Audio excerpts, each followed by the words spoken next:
जी अस्सलाम वालेकुम। आज का हमारा टॉपिक पेरिफेरल नर्वस सिस्टम, और आज के टॉपिक में हम पेरिफेरल नर्वस सिस्टम की लोकेशन, उसके डिफरेंट पार्ट्स, उसके टाइप्स और उसके फंक्शंस के बारे में डिस्कस करेंगे। इससे पहले हम अपना central nervous system CNS complete कर चुके हैं।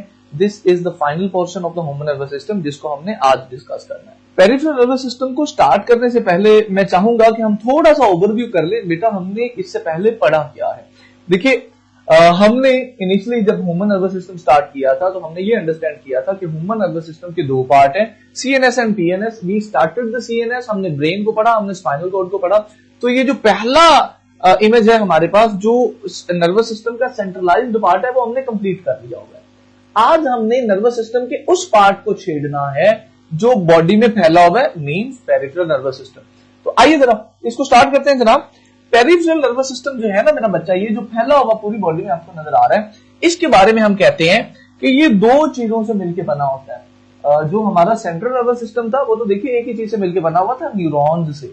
But there is a difference. CNS neuron से मिलकर बना हुआ है, but peripheral nervous system neuron से मिलकर नहीं बना हुआ। ये दो चीजों से मिलकर बना हुआ है। The very first thing is the nerves and the second thing is ganglion. Ganglion का नाम आपने सुना होगा, आई होप मैंने आपको पढ़ाया है, गैंग्लियन और नर्व्स।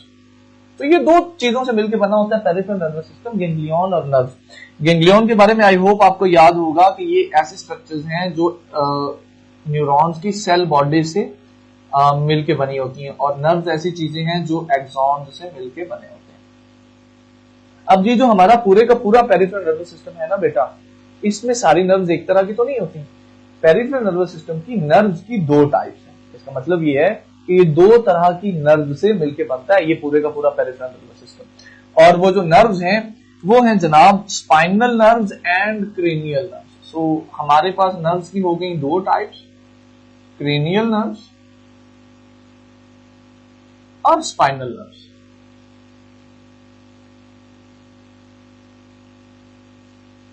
नाम से जाहिर है जैसे मेरा बेटा कि स्पाइनल नर्व्स वो हैं जो स्पाइनल कॉर्ड से निकलती हैं, और क्रेनियल नर्व्स, देखिए क्रेनियम होती कहां पे? ब्रेन के ऊपर होती है। तो ये जो क्रेनियल नर्व्स हैं, सबसे पहली बात ये है कि दे अराइज फ्रॉम ब्रेन, ये ब्रेन से निकलती है। और ये जो हमारी स्पाइनल नर्व्स हैं, they arise from spinal cord. यहां पर आपको ये बात भी याद रखनी है कि बेटा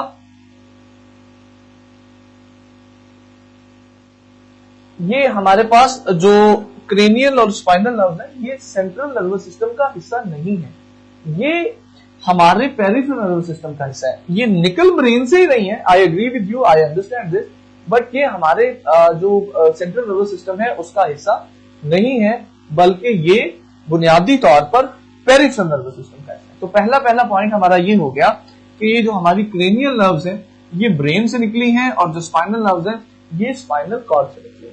दूसरी बात, दूसरा पॉइंट क्रेनियल नर्व्स के बारे में ये है कि ये क्रेनियल नर्व्स जो हैं इनके 12 पेयर्स होते हैं, इनकी टोटल तादाद होती है 12 पेयर्स, और ये जो स्पाइनल नर्व्स हैं इनके टोटल 31 पेयर्स होते हैं। ये तो आपने पढ़ा ही हुआ है। और तीसरी बात, इन दोनों का जो डिफरेंस है, देखिए एक्चुअली ना इन दोनों का डिफरेंस भी वो पूछ लेता है कि differentiate between cranial and spinal nerves. तो उस केस में आपको ये डिफरेंस क्लियर करना है उसको कि भाई क्रेनियल नर्व्स की कैरेक्टर ये है, स्पाइनल नर्व्स की ये। अगर हम तीसरे कैरेक्टर की बात करें तो जो क्रेनियल नर्व्स है मेरा बच्चा, ये तीन तरह की होती हैं। इनमें से कुछ सेंसरी भी होंगी,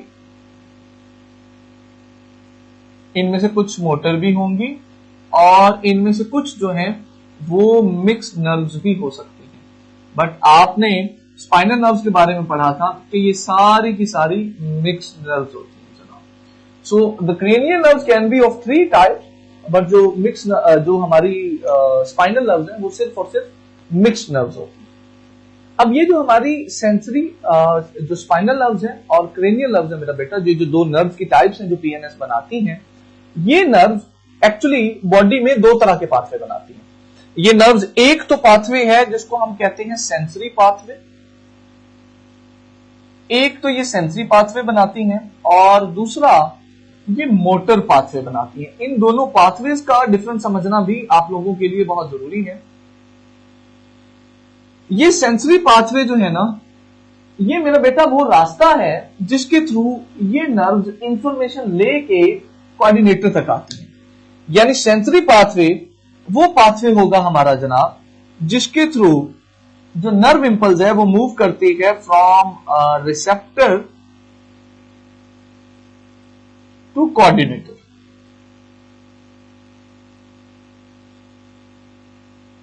और मोटर पाथवे ये वो रास्ता है, पाथवे रास्ता, ये जो दोनों क्रेनियल नर्व्स और स्पाइनल नर्व्स बनाती हैं, दो तरह के, सेंसरी और मोटर। तो मोटर पाथवे मेरा बेटा वो रास्ता है जिसके थ्रू नर्व इंपल्स ट्रेवल करती है फ्रॉम कोऑर्डिनेटर टू इफेक्टर। देखिए एक बात यहां पे समझ लीजिए कि ये जो हमारा पेरिफेरल नर्वस सिस्टम है ना, इसका बुनियादी तौर पे काम ये है कि इसने इंफॉर्मेशन को पूरी बॉडी से कोऑर्डिनेटर तक लेके आना है और फिर कोऑर्डिनेटर से इंफॉर्मेशन को पूरी बॉडी में लेके जाना है। तो वो रास्ता जिसके थ्रू इंफॉर्मेशन आ रही है उसको हम सेंसरी पाथवे बोलते हैं, और वो रास्ता जिसके थ्रू कोऑर्डिनेटर से पूरी बॉडी में इंफॉर्मेशन जा रही है उसको हम मोटर पाथवे बोलते हैं। और ये दोनों पाथवे इन्हीं दोनों तरह के नर्व्स, क्रेनियल नर्व्स और स्पाइनल नर्व से मिलकर बने होते हैं। ठीक है जी। अब ये जो मोटर पाथवे है ना, दिस इज क्वाइट इंटरेस्टिंग, इसको हमने अभी आगे डिटेल में ले जाके पढ़ना। ये मोटर पाथवे दो तरह के पाथवे बनाता है। मोटर पाथवे की हमारे पास दो टाइप्स है, और जो पहली टाइप है मोटर पाथवे की हमारे पास वो है जनाब ऑटोनॉमिक नर्वस सिस्टम।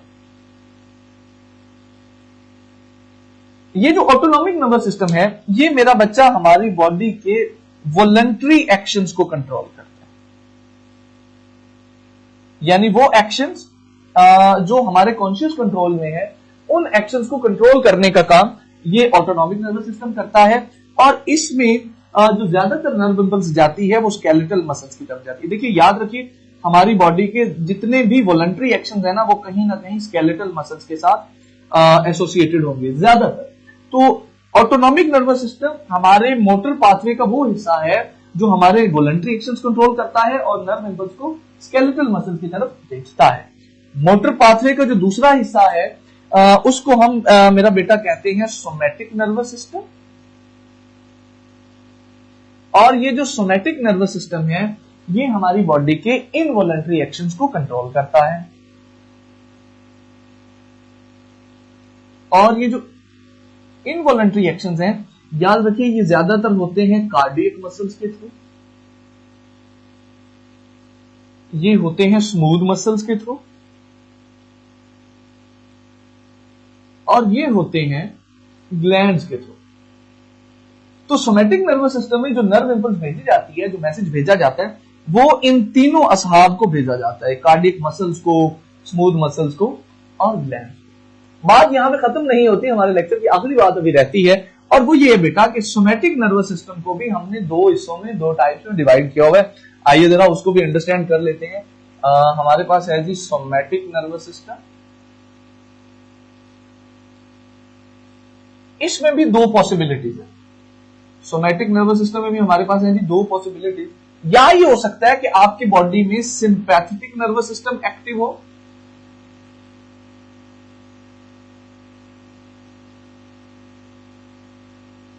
या आपकी बॉडी में पैरासिम्पैथेटिक नर्वस सिस्टम एक्टिवेटेड हो। एक वक्त में बॉडी में सिंपैथेटिक और पैरासिम्पैथेटिक नर्वस सिस्टम में से एक नर्वस सिस्टम ही एक्टिवेटेड हो सकता है बेटा। सो अब सवाल ये कि कौन सा सिस्टम कब एक्टिव होगा। जो सिंपैथेटिक नर्वस सिस्टम है ये एक्टिव होता है इमरजेंसी सिचुएशन में। कोई ऐसी सिचुएशन जो इमरजेंसी की सिचुएशन हो उसमें आपका ये जो सिंपैथेटिक नर्वस सिस्टम है ये एक्टिव हो जाता है। अगर कोई ऐसी सिचुएशन है जिसमें फाइट और फ्लाइट की कंडीशन है, मिसाल के तौर पे कहीं आग लग गई है, कहीं से आपने भागना है, कहीं लड़ाई हो गई है, इस किस्म की जब सिचुएशन होती है ना वो इमरजेंसी सिचुएशन होती है, तो आपका सिंपैथेटिक नर्वस सिस्टम एक्टिवेट होता है। याद रखिए जब भी इमरजेंसी होती है ना तो आपकी बॉडी को एनर्जी बहुत ज्यादा चाहिए होती है, तो ये सिंपैथेटिक नर्वस सिस्टम क्या करता है, आपकी बॉडी में कुछ ऐसे चेंजेस करता है जिसकी वजह से आपको ज्यादा एनर्जी मिलना शुरू हो जाती है। अब जरा वो चेंजेस सुनिएगा कि वो चेंजेस कौन कौन सी हैं जनाब। वो चेंजेस हैं हमारे पास, इट डायलेट्स प्यूपल्स। सबसे पहला काम ये करता है हमारा सिंपैथेटिक नर्वस सिस्टम कि ये प्यूपल्स को डायलेट कर देता है। उसके बाद इट इंक्रीजेस हार्टबीट, हार्टबीट की रफ्तार को तेज कर देता है ताकि ऑक्सीजन सेल्स तक ज्यादा से ज्यादा पहुंचे। इसी तरह इट इंक्रीजेस ब्रीदिंग, आपका सिंपैथेटिक नर्वस सिस्टम आपके ब्रीदिंग के रेट को भी बढ़ा देता है। और फाइनली ये एक और काम करता है, इट इनहिबिट्स डाइजेशन, ये डाइजेशन को एक कुछ अरसे के लिए रोक देता है।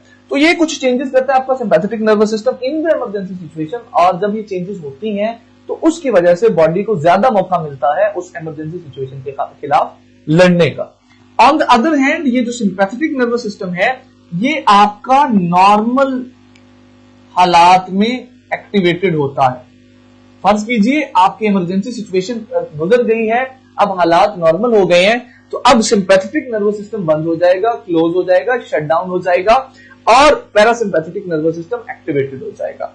अब ये जितनी भी चेंजेस सिंपैथेटिक नर्वस सिस्टम ने बॉडी में की थी बेटा, उन सारी की सारी चेंजेस को ये रिवर्स कर देगा। So what it does, it normalises the body, ये बॉडी को नॉर्मलाइज कर देता है। कैसे नॉर्मलाइज करता है, ये इन सारी की सारी चेंजेस को रिवर्स कर देता है। इट कॉन्ट्रैक्ट्स प्यूपिल्स, ये प्यूपिल्स को दोबारा कॉन्ट्रैक्ट कर देता है। प्यूपिल्स आपकी आंखों के ये जो नीचे वाला हिस्सा है इसको प्यूपिल बोलते हैं। इट डिक्रीजेस हार्ट बीट, या आप ऐसे कह लीजिए it normalises heart beat, heart beat को दोबारा नॉर्मल कर दिया जाता है। इसी तरह नॉर्मलाइजेस ब्रीदिंग, आपकी जो ब्रीदिंग है वो भी नॉर्मल कर दी जाती है through the parasympathetic nervous system. And last but not the least, digestion जो है वो दोबारा स्टार्ट कर दी जाती है। तो ये हमारे पास सोमैटिक नर्वस सिस्टम के दो फर्दर पाथवे हैं, सिंपैथेटिक और पैरासिम्पैथेटिक नर्वस सिस्टम। और सिंपैथेटिक और पैरासिम्पैथेटिक नर्वस सिस्टम के साथ हमारा पेरिफेरल नर्वस सिस्टम भी कंप्लीट हो गया है। वैसे तो हमने सीएनएस और पीएमएस कंप्लीटली पढ़ लिया है, बट ह्यूमन नर्वस सिस्टम के हवाले से हमारा अभी एक टॉपिक रहता है, दैट इज रिफ्लेक्स एक्शन, जो कि हम नेक्स्ट लेक्चर में पढ़ेंगे। आपको सवाल हो तो आप बोर्ड तो मुझे पूछ लीजिए। See you in the next class. Allah Hafiz.